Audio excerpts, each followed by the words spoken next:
அற்புதத்தின் தெய்வம் ஆண்டவராகிய இயேசு கிறிஸ்துவின் வல்ல இனிய நாமத்தினாலே இக்காலை வேளையிலே அனைவரையும் அன்போடு வாழ்த்துகிறேன். இன்றைய திருவசனம் புலம்பல் 1:9. தேற்றுவார் இல்லை, கர்த்தாவே என் சிறுமையை பாரும். அன்புக்குரியவர்களே, சிறுமை என்றதும் ஒரு காரியம் நினைவுக்கு வருகிறது. யாக்கோபு லேயாளை அற்பமாக எண்ணினார்.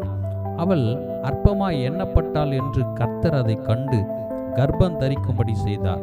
கர்த்தர் என் சிறுமையை பார்த்தருளினார், இப்போது என் புருஷன் என்னை நேசிப்பார் என்று சொல்லி அந்த குழந்தைக்கு ரூபன் என்று பெயரிட்டாள். கணவனின் அன்பில்லாமல் சிறுமைப்படுத்தப்பட்டு அற்பமாய் எண்ணப்பட்ட லேயாளின் சிறுமையை கர்த்தர் பார்த்தார், தேற்றினார்.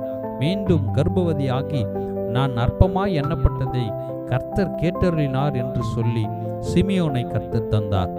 தேவனை மகிமைப்படுத்தினார். இக்காலை வேளையிலே உன் குடும்பம் உன்னை சிறுமைப்படுத்தலாம், சொந்த கணவன் உன்னை அற்பமாய் எண்ணலாம், சொந்த மனைவி உன்னை உதாசீனப்படுத்தலாம்.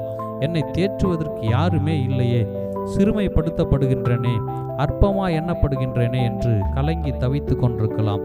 ஆறுதலற்று தேறுதலற்று இருக்கலாம். இப்போது ஆண்டவர் ஆகிய இயேசு கிறிஸ்து உன்னை பார்த்து தான் சொல்கிறார், உன்னை தேற்ற ஆற்ற உன்னோடு நான் இருக்கிறேன்.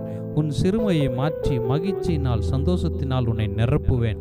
உன் வேண்டுதல் கேட்கப்பட்டது, உனக்கு பக்கபலமாய் நான் உன்னோடு இருக்கிறேன், நான் உன்னை கைவிட மாட்டேன் என்று திருவுளப்பற்றுகிறார். இயேசுவை விசுவாசியுங்கள், அவரை நம்புங்கள், அவர் நம்மை உயர்த்தி நம்மை பலப்படுத்துவாராக. ஆமென்.